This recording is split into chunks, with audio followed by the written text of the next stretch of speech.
வாஜ்பாய் அத்வானி போன்றவர் சொன்னார்கள், எங்களுக்கு அரசியல் கூட வேண்டாம், ஆனால் ஆர்எஸ்எஸ்ஸை எங்கள் தாய் இயக்கம் அது, அதை விட்டு எங்களால் வர முடியாது என்று சொல்லி ஜனதா கட்சியை விட்டு வெளியேறிய பொழுது நான், மயிலாடுதுறை ராஜேந்திரன் இங்கே அமர்ந்திருக்கிறார்கள், இவர்கள் எல்லாரும் வெளியே வந்தோம். ஆகையால் ஒரு உயர்நீதிமன்ற நீதிபதியினுடைய தலைமையிலே தொடங்கப்பட்ட கட்சி இன்று ஒரு உயர்நீதிமன்ற நீதிபதி நான் இங்கே உங்கள் முன்னாடி நிற்கின்றேன்.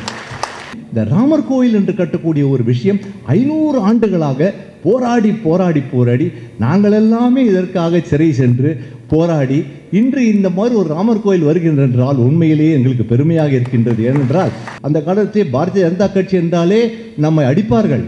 ஏனென்றால் இந்த ராமர் கோயில் என்பது பக்தி ஒன்று வேற. இந்தியர்கள் அனைவருமே அந்த இடத்தில் தான் ராமர் இருக்கிறார் என்று ஆழமாக நம்புகிறார்கள். இது ஒரு பிஜேபி ஃபங்க்ஷன் ஆச்சு, அதுக்கு போய் விருது வாங்கலாமா வேண்டாமா அப்படின்னு. அத்வானி வந்த அன்னைக்கு நைட் தான் பிஜேபிக்கு ஏடிஎம்கேமு அலையன்ஸ் ஆரம்பிச்சு. அது ஒரு பத்திரிக்கார் எழுதுனா அது காரணமே அண்ணா வச்சுட்டு வைச்சாத்தில் பாலகுசாமின்னு ஒரு பத்திரிக்கார் எழுது. புதிய கல்விக் கொள்கையை புரியாத ஜென்மங்கள் தமிழ்நாட்டிலே நிறைய இருக்கிறது. வீம்புக்கு தூங்குபவர்களை எழுப்பி விடலாம், தூங்குபவர்கள் போய் நடிப்பவர்களை நாங்கள் எழுப்பவே முடியாது. ஆனால் நம்மை போல எழுப்புவதற்கு முயற்சி செய்கிற ஒரு தலைவர் ஐயா பாலகுருசாமி இருக்கிறார். அவருக்கு வாழ்த்துக்கள். அண்ணன் ராஜசேகரை பொறுத்தவரை அவர் இல்லத்துக்கெல்லாம் நானும் சென்றிருக்கேன், மாநில தலைவரும் சென்றிருக்காங்க. இந்த ஜல்லிக்கட்டுங்கிறது ஒரு வீர உணர்வு, நம்ம தமிழ் கலாச்சாரம் பண்பாடு. ஆனால் திராவிட முன்னேற்ற கழகமும் காங்கிரஸும் ஜல்லிக்கட்டு ஒரு காட்டு முராண்டித்தனமான விளையாட்டு என்று சொல்லி சிங்கம் புலி கரடி இதைப்போல் காளைகளையும் காட்சிப்படுத்தக்கூடாது என்ற ஒரு சட்ட திருத்தம் கொண்டு வந்து குழி தோண்டி புதைத்தவர்கள் இன்றைக்கு ஜல்லிக்கட்டிலே அவர்கள் படங்களை போட்டு மாடுபிடி வீரர்களுக்கு கொடுத்து அனுப்புகிற வேடிக்கை கேலிக்கூத்து தமிழகத்தை தவிர உலகத்தில் எங்குமே நடக்க முடியாது. அப்படிப்பட்ட ஜல்லிக்கட்டை மீண்டும் கொண்டு வருவதற்கு அண்ணன் டெல்லியில் பல காவடி தூக்கியிருக்காங்க. காவடினா நான் வருஷம் காவடி தூக்குவோம். பழனிக்கு குன்றக்குடிக்கு அண்ணன் காவடி தூக்கியிருக்கிறார். அங்கே இருக்கிற அமைச்சர்களுக்கு புரியாத ஜல்லிக்கட்டுனால புரிய வச்சிருக்கிறார். அவரும் அண்ணன் பொன்னாரும் எத்தனை பேரை பார்த்துருக்காங்கன்னே தெரியாது ஜல்லிக்கட்டு விஷயத்துக்காக. அவரும் வாழ்த்துக்கள். ஐயா வி.வி. சுந்தரம் அமெரிக்காவில் போய் இங்கே இருக்கிற கலாச்சாரத்தை அங்கே போய் இங்கே இருக்க கலைஞர்களை கூப்பிட்டு போகிறாங்க. அருட்செல்வ பேரரசர் சத்தமே இல்லாமல் வண்ணாரப்பேட்டையில் உட்கார்ந்து ஒரு சாதனை நிகழ்த்தி கொண்டிருக்கு. ஒரு சாதனை 12,000 பக்கங்களை கொண்ட ஒரு மகாபாரத நூலை தமிழில் மொழிபெயர்த்து அவருக்கும் வாழ்த்துக்கள். 1980 டூவல் மெம்பர்ஷிப் என்று சொன்னார்கள். ஆர்எஸ்எஸ்ஸிலும் பிஜேபியிலும் இருக்கக்கூடாது, அப்படி இல்லை இருப்பவர்கள் ஜனதா கட்சியில் இருக்க முடியாது என்று சொன்னார்கள். அப்பொழுது வாஜ்பாய், அப்பொழுது நாங்கள் எல்லாம் துடிப்புட ஜனதா கட்சியில் இருந்தவர்கள். வாஜ்பாய் அத்வானி போன்றவர் சொன்னார்கள், எங்களுக்கு அரசியல் கூட வேண்டாம், ஆனால் ஆர்எஸ்எஸ்ஸை எங்கள் தாய் இயக்கம் அது, அதை விட்டு எங்களால் வர முடியாது என்று சொல்லி ஜனதா கட்சியை விட்டு வெளியேறிய பொழுது நான், மயிலாடுதுறை ராஜேந்திரன் இங்கே அமர்ந்திருக்கிறார்கள், இவர்கள் எல்லாரும் வெளியே வந்தோம். அப்படிப்பட்ட அந்த காலகட்டத்திலே பாரதிய ஜனசங் என்கின்றதனை எலெக்ஷன் கமிஷன் முடக்கிவிட்டது. என்றால் அது ஜனதாவில் சேர்ந்து விட்டதால் அந்த பெயரை கொடுக்க மாட்டோம் என்று சொல்லிவிட்டார்கள். அப்பொழுது இருந்த அகல் விளக்கையும் கொடுக்க மாட்டேன் என்று சொல்லிவிட்டார்கள். இருந்தால் என்ன, பாரதிய ஜனதா கட்சி என்று வைத்துக் கொள்வோம், தாமரை சின்னத்தை வைத்துக் கொள்வோம், கொடியை இப்படி போடுவோம் என்று அன்று 1980 பம்பாயிலே முகமது கரீம் சாக்லா, ஜஸ்டிஸ் முகமது கரீம் சாக்லா என்பவருடைய தலைமையிலே தொடங்கப்பட்ட கட்சி இது. ஆகையால் ஒரு உயர்நீதிமன்ற நீதிபதியினுடைய தலைமையிலே தொடங்கப்பட்ட கட்சி இன்று ஒரு உயர்நீதிமன்ற நீதிபதி நான் இங்கே உங்கள் முன்னாடி நிற்கின்றேன். அந்த காலகட்டங்களே அவர் சொன்னார்கள், துரைசாமி அவர்கள் மிக அருமையாக நேர்மையை பற்றியோ என்னை பற்றி சொன்னார்கள். இதற்கெல்லாம் காரணம் என்ன என்று சொல்கின்றேன். இந்த தலைவர்கள் தான், இந்த தலைவருடன் சகவாசம் தான் எங்களை எல்லாம் சிம்பிள் லிவிங், ஹை திங்கிங் என்ற ஒரு மரபுக்கு எடுத்து சென்றது என்பதில் எந்த சந்தேகமும் இல்லை.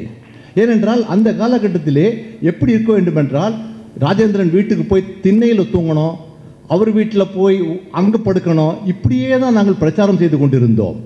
இந்த கட்சி என்று சொன்னாலே எங்களை முட்டிக்கு முட்டி தட்டி அடித்து உள்ளே வைப்பார்கள். உள்ளே போவோம், வெளியே வருவோம். திருப்பதி அவருக்கு நன்றாக தெரியும். எத்தனை முறை எங்களை பிடித்து உள்ளே வைத்திருக்கிறார்கள், எத்தனை முறை நாங்கள் வெளியே வந்திருக்கிறோம் என்பதெல்லாம் அனைவரும் தெரிந்ததே.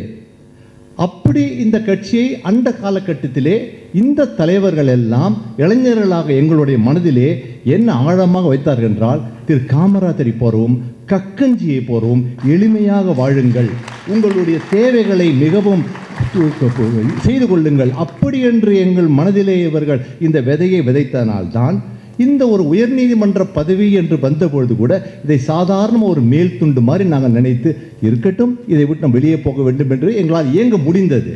அதற்கெல்லாம் காரணம் என்றால் இந்த தலைவர்கள் தான் என்பதை இந்த மேடையிலே நான் சொல்லிக் கொள்வதற்கு பெருமை அடைகின்றேன். மேலும் இதை பற்றி மற்றவர்களுக்கு தெரிந்ததோ தெரியலையோ எதற்காக என்னை இந்த 99வது தின விழாவன்று இந்த பரிசுகளை கொடுக்க வேண்டும் என்று இந்த பாரதிய ஜனதா கட்சியின் இயக்கம் இந்த பரிசுகளை இவர்களை எல்லாம் அழைத்து கொடுப்பதற்கு என்னை அழைத்தார்கள் என்பது எனக்கு இன்னும் தெரியவில்லை. என்னை அழைத்தமைக்கு நான் என் முதற்கண் வணக்கத்தையும் நன்றியும் தெரிவித்துக் கொள்கின்றேன். மேலும் இந்த இன்று இன்று இன்று பரிசை பெற்றவர்களை பற்றி ஒவ்வொருவரை பற்றியும் எனக்கு நன்றாக தெரியும். அவர்கள் செய்திருக்கின்ற சாதனைகளை பற்றி இங்கே விளக்கமாக பேசினார்கள். அந்த அம்மாவை பற்றி பேசும்பொழுது நான் ஒரு குறிப்பை சொல்ல விரும்புகின்றேன். அம்மா, உங்களுக்கு நான் நீதிபதியாக இருந்தபொழுதுதான் முதலிலே ஒரு திருநங்கையை வழக்கறிஞராக என்ரோல் செய்து அந்த திருநங்கையை எனது அலுவலகத்திலேயே என்னுடைய ஆஃபீஸிலேயே அந்த அம்மாவுக்கு இன்டர்ன்ஷிப்பை கொடுத்து அந்த அம்மாவை நான் மேலே கொண்டு வந்தேன். ஏனென்றால் அவர்கள் எல்லாம் சமுதாயத்தினால் வெறுக்கப்பட்டவர்கள். அவர்களை மீண்டும் நம்ம சமுதாயத்துக்குள்ளே கொண்டு வருவதற்கு வழக்கறிஞராக இன்று அவர்களோடு சிறப்பான வழக்கறிஞர் இருக்கிறார்கள். மேலும் எனது அபாயம் என்றால் அவர் ஒரு முறை பரீட்சை எழுதி கண்டிப்பாக நீதிமன்ற நீதிபதி ஆக வேண்டும் என்று நான் அவர்களை வாழ்த்தி இருக்கின்றேன்.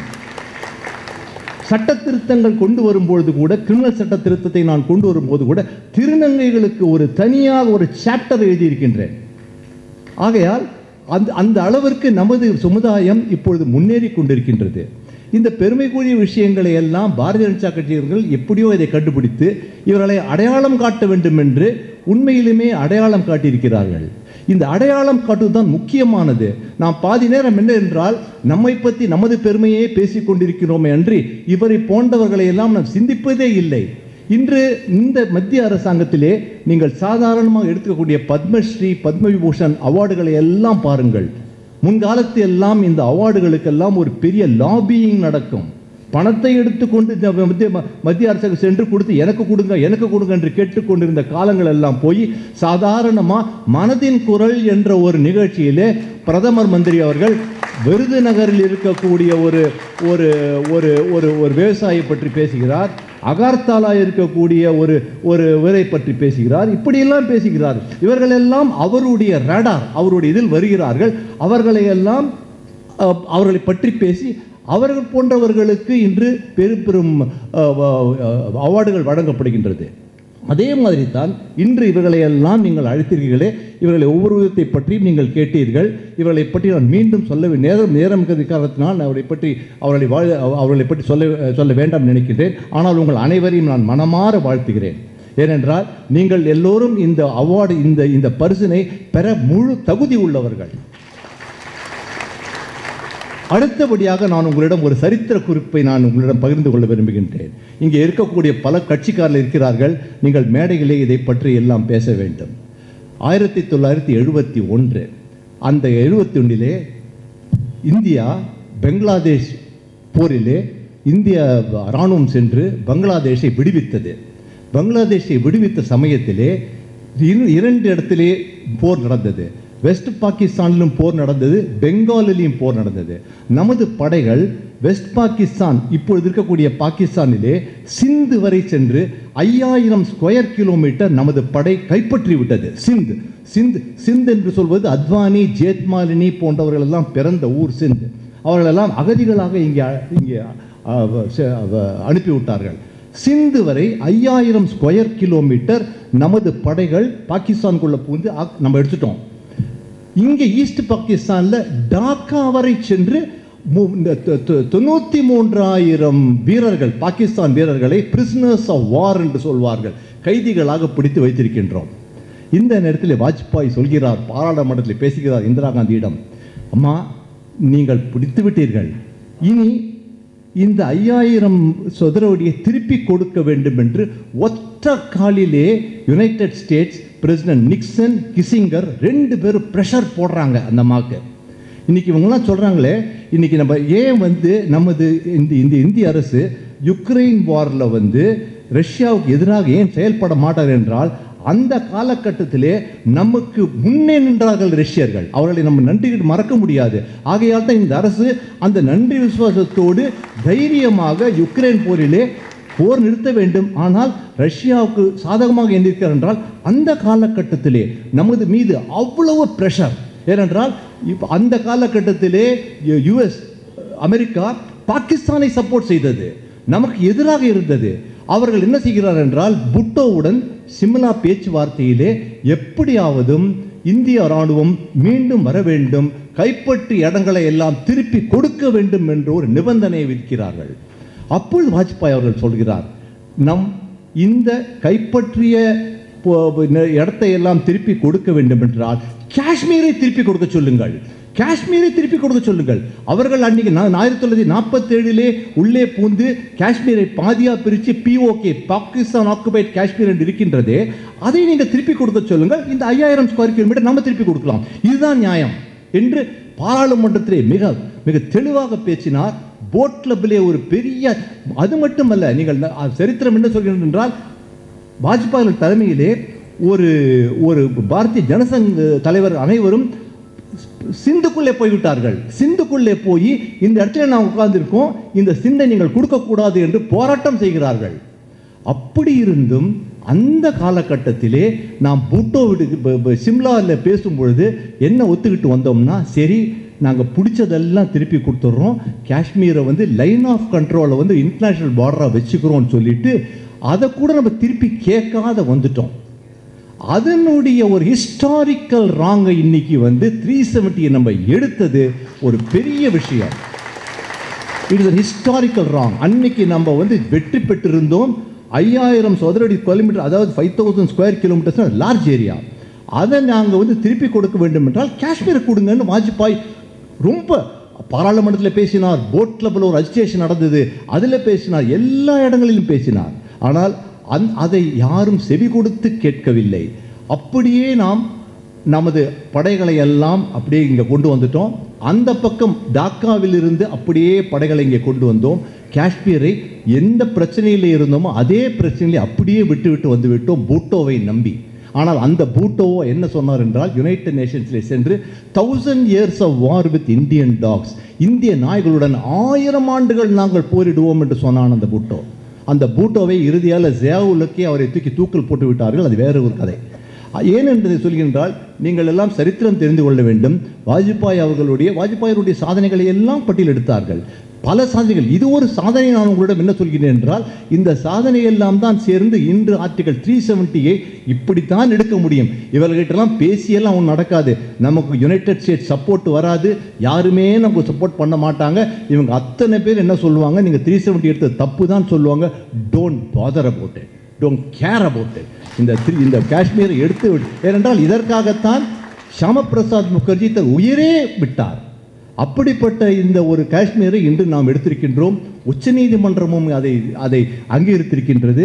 அது மட்டுமின்றி இந்த ராமர் கோயில் என்று கட்டக்கூடிய ஒரு விஷயம் 500 ஆண்டுகளாக போராடி நாங்கள் எல்லாமே இதற்காக சிறை சென்று போராடி இன்று இந்த மாதிரி ஒரு ராமர் கோயில் வருகின்றென்றால் உண்மையிலேயே எங்களுக்கு பெருமையாக இருக்கின்றது. ஏனென்றால் எங்களை போலவர்கள் எல்லாம் சாதாரண ஒரு அணிலை போல அந்த காலகட்டத்தில், நான் என்ன சொல்றேன், 1990 அந்த காலத்தில் பாரதிய ஜனதா கட்சி என்றாலே நம்மை அடிப்பார்கள்.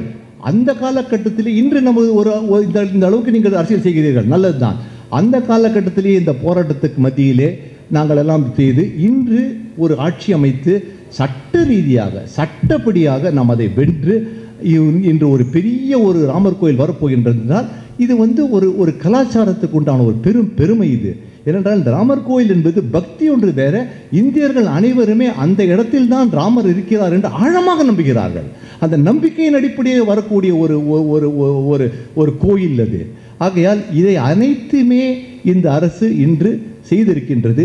இதெல்லாம் பார்க்கும் பொழுது நமக்கு மிகவும் பெருமையாக இருக்கின்றது. இந்த இந்த விஷயங்களை எல்லாம், இந்த தகவல்களை எல்லாம் நீங்கள் பொதுமக்களை எடுத்து சொல்ல வேண்டும். இது எந்த ஒரு சமுதாயத்திற்கும் எதிராக அல்ல. எப்பொழுதுமே வாஜ்பாய் அவர்கள் இந்த விஷயத்திலே, இந்த விவகாரத்திலே அவருடைய நிலைமை மிகவும் நடுநிலைமையாக இருந்திருக்கின்றது. He was a great statesman. He was a very great statesman. அவர் சொன்னார் பாருங்க, பிபி துரைசாமி ஐயா, டிஸ்மிஸ் பண்ணணும்னு சொல்ல போது கூட, நோ ஐ வில் நான், as long as I am there I will not sign the dismissal order. என் ஆட்சியே போனாலும் பரவாயில்லை, நான் டிஸ்மிஸ் பண்ண மாட்டேன் அப்படின்னு சொன்னார் பாருங்க. அந்த உயர்ந்த ஒரு கண்ணியம், அந்த உயர்ந்த ஒரு ஒரு அரசியலில் இருக்கக்கூடிய நாகரிகம் படைத்த தலைவர் அவர்.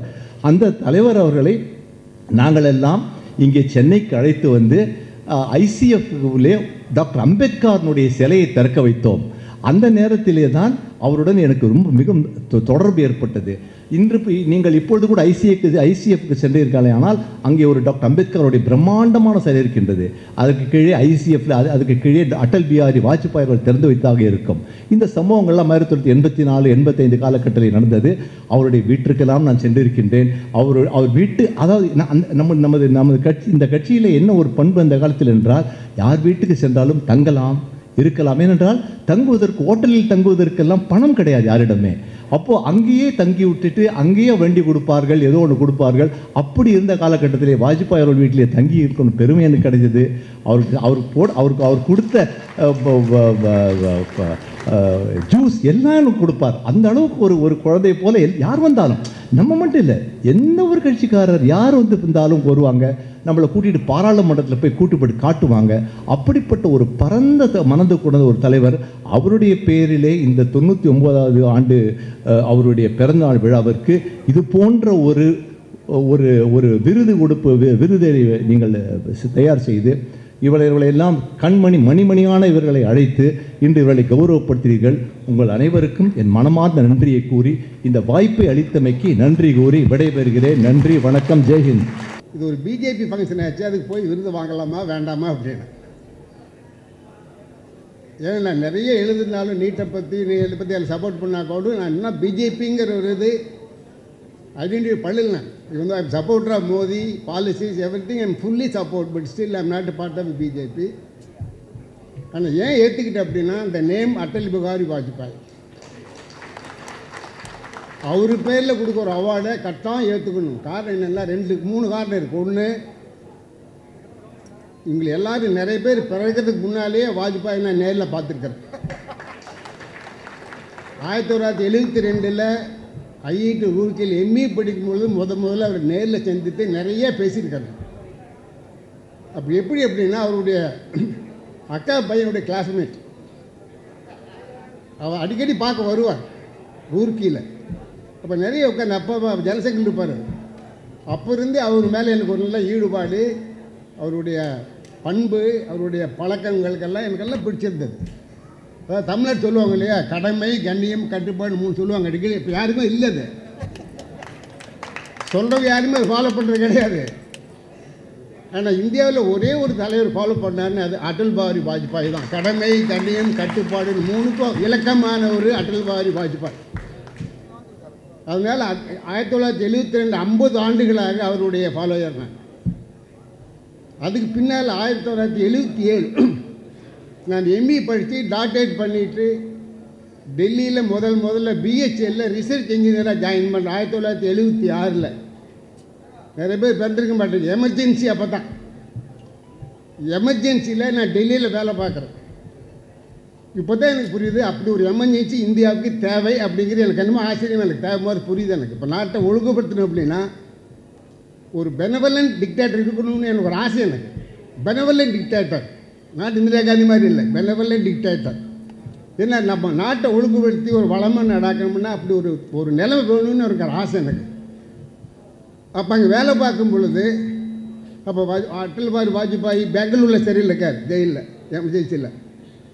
டெல்லிக்கு திரும்ப கொண்டு வராங்க ஹாஸ்பிட்டலுக்கு. அப்போ நல்லா வெளியே வந்து 1977 எம்பி எலெக்ஷன் நிற்கிறாரு டெல்லியில், சவுத் டெல்லி எம்பியில். அவருக்காக நான் வீடு வீடாக போய் ஓட்டு கேட்டிருக்கிறேன். சவுத் டெல்லியில் நான் இருக்கிறேன், இப்போ லாஜ்பதி நகரில் குடியிருக்கிறேன். வீடு வீடாக போய் அவருக்காக ஓட்டு கேட்டிருக்கேன். தமிழ் ஹிந்தி தெரியாது, இருந்தாலும் ஓட்டு கேட்டிருக்கேன். அது மேலே அவருக்கு அவ்வளோ ஒரு பற்று எனக்கு. அதுக்கப்புறம் 2001 ஜனவரியில் அவர் பிரைமிஸாக இருக்கும் பொழுது நான் அப்போ கோயம்புத்தூரில் டைரக்டராக இருந்தேன், பிஹெச்டி குரூப்பில் டைரக்டராக இருந்தேன். அப்போ கொடிசியா வளாகத்தில் ஒரு பெரிய செமினார், நான் அடல் பிஹாரி வாஜ்பாயும் பிரமோத் மகாஜன் சாரி அவர் இல்லை, அவர் 3 பேர் ஒரே மேடையிலேருந்து பேசுறதுக்கு ஒரு சந்தர்ப்பம் எனக்கு கிடைச்சது. அப்போ எனக்கு பிரமோதும் ஒரே சண்டை, அதாவது கம்ப்யூட்டரை பற்றி சாஃப்ட்வேர் முக்கியமா ஹார்ட்வேர் முக்கியமான, ஹார்ட்வேர் முக்கியம்னு சொன்னேன், இல்லை சாஃப்ட்வேர் போதும் சொன்னவர் அவர். இப்போ தான் புரியுது ஹார்ட்வேர் முக்கியங்கிறது, இப்போ தான் கவர்மெண்ட் புரிஞ்சிருக்குது. ஸோ அப்போ அடல் பிஹாரி வாஜ்பாய் என்னோடு இருந்தார். அதுக்கு பின்னால் அப்போது நான் விசிஆ வந்த பின்னால் 2 தரம் பார்த்துருக்கிறேன் அவரை. நான் விசிஆ இருக்கும்பொழுது அவரை கூப்பிட வரலாம் அண்ணன் வச்சு கூப்பிட்டு பண்ணான்னு ஒரு தரம் ட்ரை பண்ணேன். அப்போ இருக்கிறத முதலமைச்சர் போய் கேட்டேன், அவங்க ஏன் சார் இங்கே அடல் பிஹாரி வாஜ்பாயை கூப்பிடும் போதெல்லாம் ஏன் அத்வானி கூப்பிடலாமேன்னு கூப்பிட்டு சொன்னாங்க. எனக்கு I understood the policy politics behind எனக்கு தெரியும், அப்போ புரிஞ்சு போச்சு எனக்கு. அதனால அப்புறம் அடல் பிஹாரி அத்வானி கூப்பிட்டு அத்வானி வந்தார். அத்வானி வந்த அன்னைக்கு நைட் தான் பிஜேபிக்கு ஏடிஎம்கேமு அலையன்ஸுக்கு ஆரம்பிச்சு. 2004 ஜனவரி நினைக்கிறேன். அண்ணா வீட்டில் பண்ணிட்டு இந்த 6:30 மணிக்கு முடியாது, கரெக்டாக 7 மணிக்கு அம்மா வீட்டில் டின்னரு. காலையில் ஏடிஎம்கே பிஜேபி அலையன்ஸு கன்ஃபார்ம்னு பேப்பரில் போட்டுருந்தான். அது ஒரு பத்திரிக்காரை எழுதுனா அது காரணமே அண்ணா வச்சுட்டு வைச்சாச்சல் பாலகுசாமின்னு ஒரு பத்திரிக்காரை எழுது. ஸோ அந்த அளவுக்கு எனக்கு அவருக்கு குலோச்சது, முன்பே போய் தெரியாது. அதுக்கு மேலே நிறைய பேர் அவர் வீட்டிலேயே பார்த்துருக்காரு, வாஜ்பாய் பார்த்துருக்காரு. அவரோட ஒரு நேரம் டின்னர் சாப்பிட்ருக்கேன். நான் சிபி ராதாகிருஷ்ணன் அவர்கள் குருமூர்த்தியினுடைய மூலமாக தான் நாங்கள் போனோம். அப்போ ஸோ அது மாதிரி நிறைய எனக்கு அவருக்கு நிறைய பழக்கம் இருக்குது. இதெல்லாம் சேர்க்கும் பொழுது அவருடைய பேரில் ஒரு அவார்டு கொடுத்தது எனக்கு ரொம்ப மட்டற்ற மகிழ்ச்சி. அது அரங்கேற்றத்துக்கு எல்லோருக்கும் என்னுடைய வணக்கங்கள். ஏன்னா எனக்கு நிறைய வாங்கியிருக்காரு. இது 39வது அவார்டு நான் வாங்குறது. ஆனால் 39வது அவார்டில் இதுதான் மிக பிறந்த அவார்டை நான் கருதுறது. ஏன்னா அவர் அடல் பிஹாரி வாஜ்பாயோட பேரில் அவரோட 99வது பிறந்த நாளில் கொடுக்குற ஒரு இது மிகப்பெரிய பாக்கியமாக நான் கருதுகிறேன். அப்படி ஒரு வாய்ப்பை நான் கழித்ததற்கு எல்லோருக்கும் என்னுடைய வணக்கங்கள். எல்லோரும் அழகாக பேசுகிறாங்க. வாஜ்பாய் அவரை பற்றி பேசுறதுக்கு நிறைய இருக்குது, நிறைய பேசலாம். பட் நேரம் கருதி இதோட முடிச்சுக்கிறேன். அவருடைய பேரில் எனக்கு அவார்டு கொடுத்ததுக்கு ரொம்ப பெருமையாக இருக்குது. ரொம்ப நன்றி. எல்லோருக்கும் வணக்கங்கள், வாழ்த்துக்கள்.